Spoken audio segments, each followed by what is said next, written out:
Anda semuanya. Perkenalkan, saya Freddy, founder distributor dari Infini. Melalui media ini saya akan memandu Anda untuk memahami berbagai hal tentang Infini. Saudara, sebelum kita memulai, saya ingin mengajak Anda untuk sedikit berinteraksi. Bila mana Anda diperbolehkan untuk memilih salah satu dari kategori berikut ini, kira-kira kategori mana yang akan Anda pilih untuk menjadi sebuah prioritas dalam hidup Anda? Yang pertama adalah kekuatan, atau Anda memilih kekayaan, kecantikan, atau Anda memilih kepintaran, kekuasaan, atau mungkin Anda memilih kesehatan. Saudara, dari berbagai macam sumber dan berbagai macam survei, dikatakan dari semua kategori yang tadi Anda lihat, rata-rata persentase yang tertinggi dari setiap orang akan memilih kesehatan. Dan saya yakin Anda juga setuju dengan saya. Karena dengan adanya kesehatan, maka kita dapat meraih segala hal yang ingin kita dapatkan. Banyak orang yang tanpa disadari menukarkan kesehatannya untuk mencari kekayaan di masa muda. Namun, ketika kehilangan kesehatan di hari tua, mereka rela menukarkan seluruh kekayaan yang ditabung di masa muda untuk mengembalikan kesehatannya. Berkaitan dengan kesehatan, dari berbagai sumber disimpulkan bahwa 10% manusia di dunia ini dalam kondisi yang sangat sehat. Mereka mempunyai tubuh yang sangat fit sekali. 20% manusia di dunia dalam kondisi sakit dan butuh perawatan. 70% manusia di dunia dalam kondisi sub-sehat. Apa yang dimaksud dengan sub-sehat? Sub-sehat artinya adalah terlihat sehat, namun tidak benar-benar mengetahui kondisi tubuh yang sesungguhnya. Dalam artian, mereka juga tidak benar-benar mengetahui bagaimana kondisi kesehatan mereka, apakah betul-betul sangat sehat sekali, ataukah mereka mempunyai penyakit namun terlihat sehat. Pertanyaan saya adalah, termasuk dalam kategori manakah Anda? Sehat, sakit, atau sub-sehat? Karena persentase yang tertinggi adalah 70% manusia di dunia sub-sehat, maka penting sekali bagi kita untuk mengetahui dari mana asal-usulnya sebuah penyakit yang masuk ke dalam tubuh kita. Pertama-tama, kita akan membicarakan tentang pencemaran lingkungan hidup seperti makanan, air, udara, obat-obatan, bahan kimia, dan lain-lain. Kemudian ditambah lagi pencemaran di dalam tubuh dengan racun yang bersifat asam, lemak dalam darah, uric acid, dan tersumbatnya saluran darah. Kemudian sel-sel di dalam tubuh tidak mendapatkan gizi yang seimbang sehingga tidak mampu bereproduksi dan mati, menyebabkan infeksi, bengkak, luka, dan bernanah. Tentu saja ilmu kedokteran juga mengalami kemajuan yang luar biasa. Namun, ada yang selalu menjadi permasalahan kita, yaitu evolusi penyakit yang ikut semakin berkembang pula. Penyakit-penyakit yang tidak mudah diatasi seperti diabetes, stroke, asam urat, penyakit jantung, hipertensi, kanker, osteoporosis, tingginya kolesterol, dan lain-lain, tentu saja menjadi penyebab utama menjadikan hidup kita begitu tidak nyaman. Mari kita buat lebih sederhana. Ada sebuah pepatah yang mengatakan penyakit masuk melalui mulut. Tentu saja sesuatu yang masuk melalui mulut adalah berupa makanan. Kenapa bisa terjadi penyakit di dalam tubuh kita melalui makanan? Karena rata-rata hampir semua makanan yang kita makan bersifat asam. Dalam pola hidup umum, makanan yang bersifat asam masuk ke dalam tubuh kita, sehingga tubuh akan meminjam kalsium pada tulang dan gigi untuk menetralisir asam. Karena 99% kalsium terdapat pada tulang dan gigi, 1% terdapat pada darah.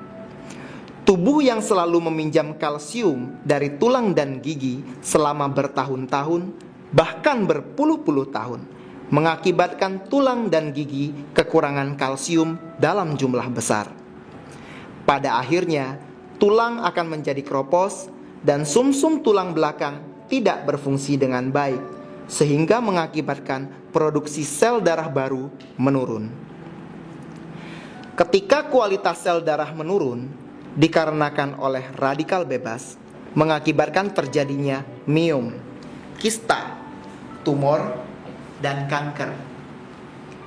Akibat dari sel darah yang mengandung lemak jahat berlebihan akan mengakibatkan kolesterol, trigliserid, penyakit jantung, dan stroke. Akibat dari sel darah yang mengandung gula berlebihan akan mengakibatkan terjadinya penyakit diabetes dan komplikasi, sehingga kondisi kesehatan tubuh akan terus menurun. Baiklah saudara, sekarang kita sudah mengetahui begitu berbahayanya zat asam bagi kondisi kesehatan kita. Sekarang apa yang harus kita lakukan? Tentu saja kita harus mencari solusi. Saya punya solusinya untuk Anda. Invinikal adalah solusinya. Invinikal terbuat dari kulit kerang mutiara dari laguna yang kaya akan sumber nutrisi serta ion kalsium yang bersifat sangat basa atau alkali, sehingga lebih mudah diserap oleh tubuh tanpa melalui proses pencernaan. Inilah yang membuat Invinikal berbeda dengan kalsium pada umumnya yang kita kenal sebagai kalsium laktat, kalsium karbonat, dan kalsium sulfat. Zat ini bersifat asam, serta kita tidak bisa menyeimbangkan zat asam racun dalam tubuh manusia. Dan jika dikonsumsi secara berlebihan akan menyebabkan aliran darah tersumbat serta mengakibatkan batu ginjal. Kalsium pada umumnya adalah kebanyakan kalsium campuran, dan saat pemakaian harus disertai dengan vitamin D atau asam sitrat agar diserap tubuh. Tetapi cara ini, kalsium yang diserap di dalam tubuh hanya sebagian kecil saja. Invinikal dapat mengatasi gejala membatu karena kalsium yang terkandung di dalamnya adalah kalsium yang bersifat ion. Makanan yang menyebabkan darah bersifat asam tidak dapat kita hindari dalam kehidupan sehari-hari. Itulah sebabnya kita sangat membutuhkan Invinikal.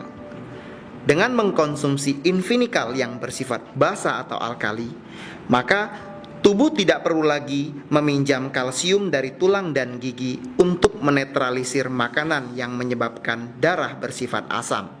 Bahkan, Invinikal membantu meningkatkan fungsi tulang dan gigi. Kemudian, Invinikal memelihara sumsum tulang belakang agar dapat memproduksi sel darah baru dengan baik. Ketika kondisi seperti ini berjalan setiap hari, maka tubuh kita pun akan senantiasa sehat. Saudara, ada 3 hal yang menjadi keunikan daripada Invinikal. Yang pertama adalah Invinikal dapat membantu Anda mengetahui kondisi kesehatan di dalam tubuh Anda melalui rasa yang ditimbulkan di dalam lidah. Contohnya, ketika kita mengkonsumsi Invinikal dan kita merasakan sangat pahit, itu artinya ada gangguan atau ada kinerja di dalam liver dan empedu yang kurang maksimal. Kemudian ketika kita mengkonsumsi Invinikal, kita merasa sepat atau seperti kita makan salak. Nah, itu artinya ada gangguan atau kinerja yang tidak sempurna di dalam pencernaan kita. Kemudian ketika kita mengkonsumsi Invinikal dan kemudian kita merasa rasanya sangat amis atau bau pesing, itu artinya ada 3 kondisi. Yang pertama adalah syaraf otak kita sangat lelah. Itu bisa diakibatkan karena kita kurang tidur, atau kita tidur terlalu larut malam, atau kualitas tidur kita yang buruk. Mungkin juga bisa terjadi karena kita terlalu banyak bekerja menggunakan pikiran kita. Kemungkinan yang kedua adalah kinerja hormon di dalam tubuh kita juga tidak stabil. Dan kemungkinan yang ketiga adalah dalam satu hari kita kurang meminum air putih, dan biasanya kita meminum air putih tidak lebih dari 3 liter. Dan kemudian saudara, ketika kita mengkonsumsi Invinikal dan kita merasa asam seperti asam jeruk atau kecut, itu artinya ada gangguan di saluran pembuluh darah. Jadi bisa jadi itu adalah penyumbatan pembuluh darah menuju ke jantung. Ada lagi, ketika kita mengkonsumsi Invinikal dan kita merasa bau yang tidak nyaman, itu artinya kita mempunyai gangguan di saluran pernafasan berupa alergi, radang paru-paru, dan juga mempunyai kemungkinan TBC. Ketika kita mengkonsumsi Invinikal dan kita merasa pedas, sedikit seperti rasa pedasnya cabai, itu artinya ada gangguan pada pegalinu, otot, dan tulang. Kemudian saudara, ketika kita mengkonsumsi Invinikal dan kita merasa rasanya asin, itu artinya ada gangguan pada saluran kencing atau kandung kemih. Bagaimana ketika kita mengkonsumsi Invinikal dan rasanya adalah tawar atau hambar? Saudara, ketika Anda mengkonsumsi Invinikal dan Anda merasa tawar atau hambar, saya ucapkan selamat kepada Anda. Karena hari itu kondisi tubuh Anda adalah kondisi tubuh yang normal atau sehat. Jadi, seberapa tawar Invinikal yang dapat Anda rasakan? Silakan mencoba. Keunikan yang kedua adalah setelah Invinikal dicampurkan dengan air mineral 600 ml, akan terlihat seperti seolah-olah ada butiran salju. Saudara, itu bukanlah endapan, tetapi itu adalah hasil ikatan mineral yang diikat oleh Invinikal sehingga tampak sedemikian rupa. Nah, saudara, semakin banyak butiran salju yang terlihat itu menandakan bahwa kualitas air mengandung mineral yang sangat banyak sekali. Nah, kalau seandainya Invinikal kita campurkan dengan air yang bersifat RO atau reverse osmosis, maka kita tidak akan melihat adanya butiran-butiran salju tersebut. Maka saudara, dari sini pun kita dapat melihat bagaimana kualitas air dan berapa banyak mineral yang terkandung di dalamnya melalui Invinikal. Keunikan yang ketiga adalah Invinikal tidak ada efek samping. Namun, Invinikal mempunyai reaksi awal.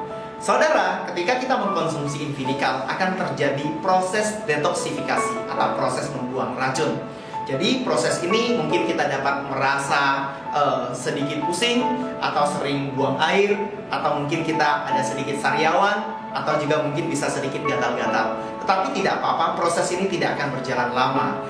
Kemudian akan terjadi regenerasi sel dalam jumlah yang sangat besar. Dan saudara, Invinikal dapat membantu untuk mengembalikan sensitivitas syaraf kita. Jadi saudara, banyak sekali keunikan-keunikan dari Invinikal ketika Anda mengkonsumsinya. Invinikal dapat digunakan dengan berbagai cara. Tentu saja yang utama adalah dengan cara kita meminumnya. Hasilnya akan sangat maksimal ketika kita mengkonsumsi 2-3 kapsul per harinya. Invinikal juga dapat digunakan untuk disemprot, mencuci sayur dan buah, mencuci daging yang akan dimasak, mencuci beras dan memasak nasi, dicampurkan dengan jus buah, dicampurkan pada susu kacang kedelai, dioleskan pada luka, dan lain-lain. Saudara, ada dua hal yang harus kita perhatikan dalam mengkonsumsi Invinikal. Yang pertama adalah Invinikal tidak disarankan untuk kita langsung menelan kapsul tanpa dicampurkan dengan air. Namun apabila terjadi ketidaksengajaan mengkonsumsi langsung, apa yang harus kita lakukan? Jangan khawatir, kita cukup dengan meminum air dalam jumlah yang lebih banyak.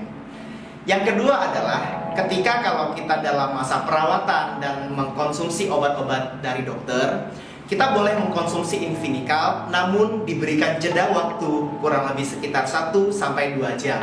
Jadi kinerja dari Invinikal dapat membantu proses kinerja obat dari dokter untuk membantu Anda menjadi lebih cepat dalam recovery kesehatan Anda. Saudara, kita sudah menyaksikan begitu banyaknya manfaat dari Invinikal. Pastikan Anda mengkonsumsinya setiap hari. I count every day. Sekian dari saya. Terima kasih.